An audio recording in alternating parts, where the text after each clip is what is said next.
today's video I will going to discuss with you कि क्या क्या गवर्नमेंट और PSUs अपॉर्चुनिटीज होता है CA CMA क्वालिफाइड लोगों के लिए, CA इंटर और CM इंटर किए हुए या फिर आपने BCom किया होगा तो आप लोगों के लिए क्या क्या गवर्नमेंट अपॉर्चुनिटीज और PSUs में अपॉर्चुनिटीज आप लोगों के लिए आता है, कहाँ कहाँ रिक्रूटमेंट आता है। So all this things I will going to discuss with you in this video. तो चलिए वीडियो को स्टार्ट करते हैं। ये वीडियो कुछ लोग क्वालिफाइड होंगे, उन लोग ने भी देख रहा होगा, और CA इंटर CM इंटर के आप लोग ने भी देख रहे होंगे, और BCom वाले ने भी देख रहा होंगे, ठीक है। और जो लोग CA करना चाहते हैं, CMA करना चाहते हैं, उन लोग भी अगर ये वीडियो देख रहे हैं तो आप लोगों के लिए आज का वीडियो काफ़ी ज़्यादा इंपॉर्टेंट रहने वाला है। तो चलिए मैं बात कर लेता हूँ पहले CA और CMA जो क्वालिफाइड है उन लोगों के लिए। तो जैसा कि आपको पता होगा कि जब आपका कैंपस सिलेक्शन होता है, CA CMA जब उसका रिजल्ट आता है उसके बाद कुछ दिनों के बाद उसका कैंपस सिलेक्शन होता है। तो कैंपस सिलेक्शन में भी बहुत सारे PSUs कंपनी है वो वहाँ पे जाता है, और वहाँ पे कैंपस सिलेक्शन के थ्रू भी बहुत सारे कैंडिडेट को जॉब मिल जाता है। कैंपस सिलेक्शन में जैसा कि आप देखते होंगे इंडियन ऑयल जाता है कैंपस सिलेक्शन में, ऐसे ऐसा बहुत सारे कंपनी है जो कि जाता है। जस्ट मैं एग्जांपल लिया, तो जो भी PSU जाता है तो वहाँ से आप कैंपस सिलेक्शन ले सकते। कैंपस सिलेक्शन में आपका अगर सिलेक्शन हो जाता है PSUs में तो आप PSUs में जा सकते हो, ठीक है। पर कैंपस सिलेक्शन में तो बहुत ही कम लोग हैं ना जिनका सिलेक्शन हो पाता है। ये तो बात सही है कि कैंपस सिलेक्शन में बहुत ही कम लोग हैं जिनका जॉब मिल पाता है, वो भी PSUs में। कैंपस सिलेक्शन में जॉब मिलना ये तो बहुत बड़ी बात है, इसके साथ साथ कैंपस सिलेक्शन में PSUs में जॉब मिलना ये तो और भी मतलब बहुत ही गिने चुने लोगों को मिलता है। पर हर किसी को एक रहता है कि PSUs या गवर्नमेंट जॉब में जाना है तो कैसे जा सकते हैं। तो चलिए वीडियो को पूरा देखते रहिए, आपको सारा कुछ आपको डिटेल मैं बताते रहूँगा।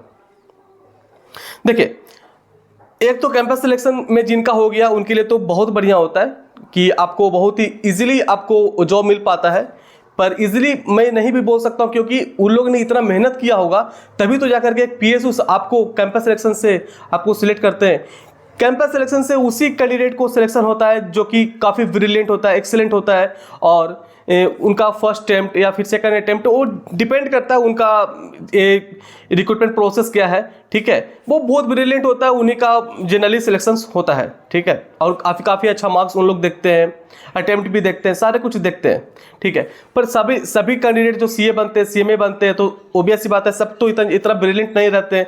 पर उन लोग भी अगर CA बन पाते हैं, CMA बन पाते हैं, उन लोग को भी ये रहता है कि गवर्नमेंट जॉब करना है। तो आप लोगों के लिए भी और रास्ता खुला हुआ है, आप लोग भी कैसे PSU में जा सकते हो।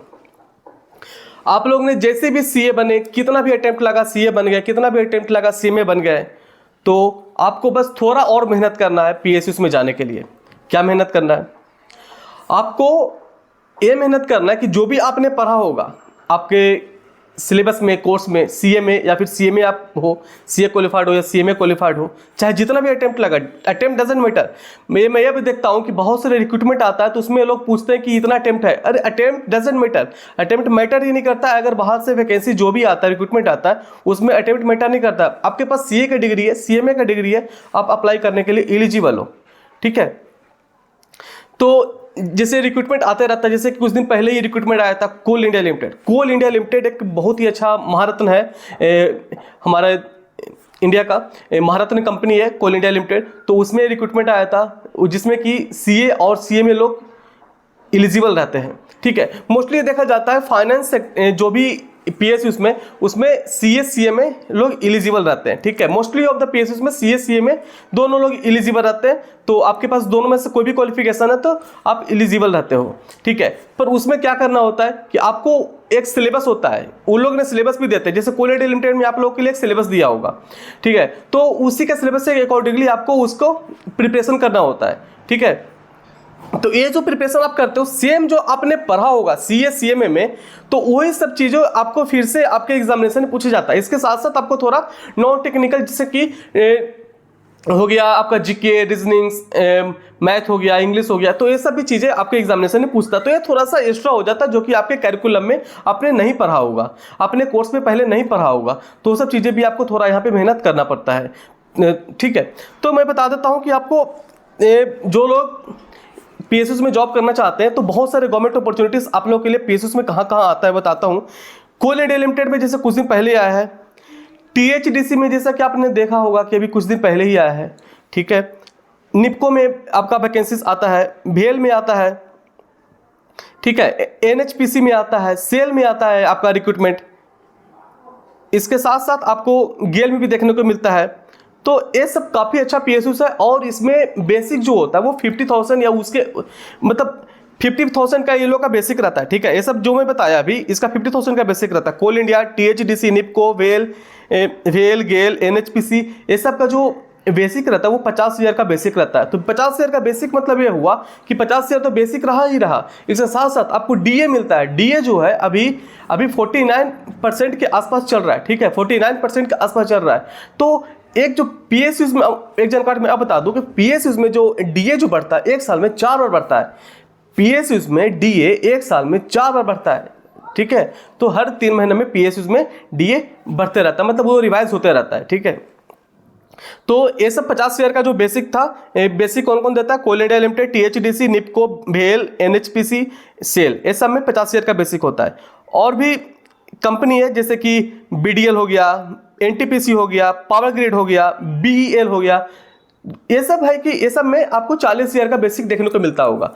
तो बेसिक बस कम है, ठीक है। बाकी ये जो डीए जो होता है वो सभी में जो रेट, जो डीए का जो रेट है होता है ना, डीए का जो रेट होता है सभी पीएसयूज में सेम होता है।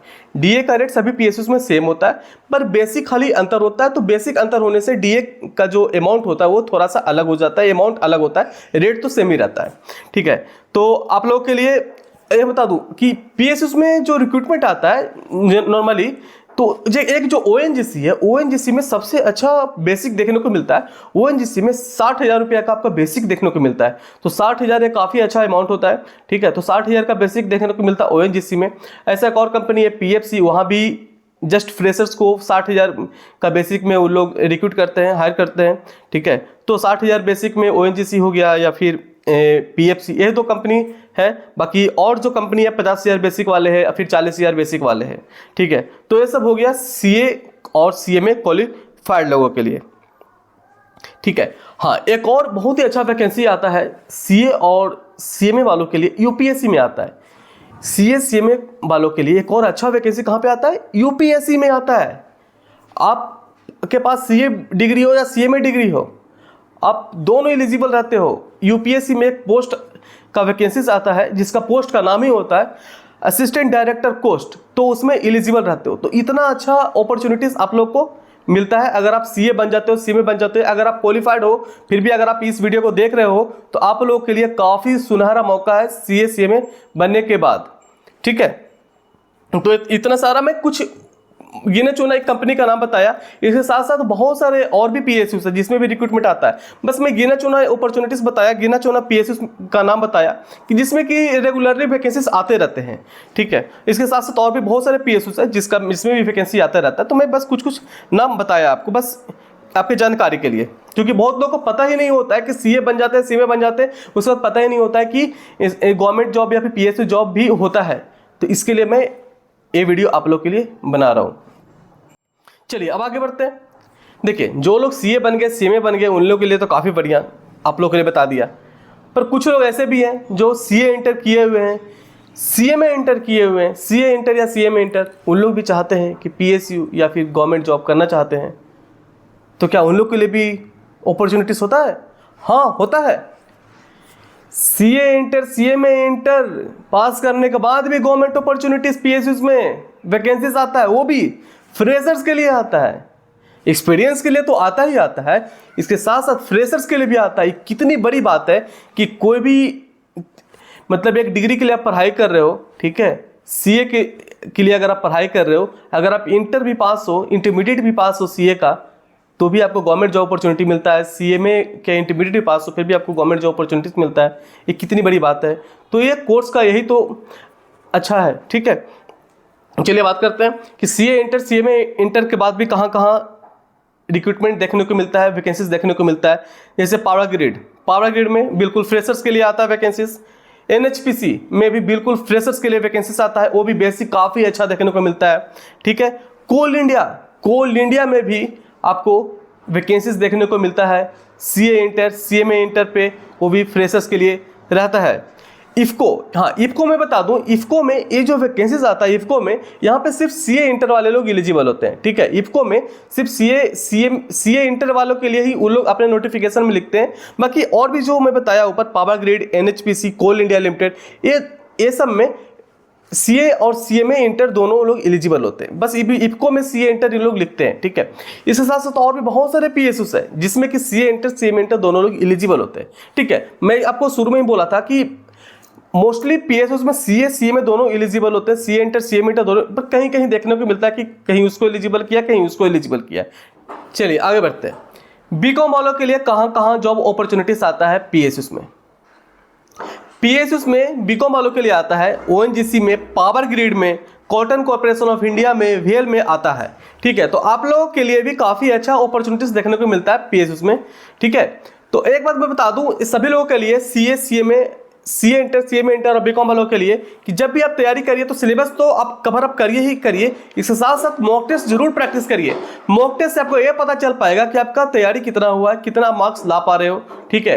तो मॉक टेस्ट से आपको ये जानकारी मिल पाएगा, ठीक है। नहीं तो ऐसे आप तो सिलेबस पढ़ोगे तो आपको लगेगा आपको सब तो आता ही है, पर मॉक टेस्ट से ही पता चल पाएगा, ठीक है। तो चलिए आज वीडियो यहाँ तक रखते हैं। आई होप सो कि ये वीडियो आप लोग के लिए काफ़ी अच्छा रहा होगा। वीडियो अच्छा लगा होगा तो वीडियो को जरूर लाइक कर दीजिएगा, ठीक है, और चैनल को सब्सक्राइब कर दीजिए।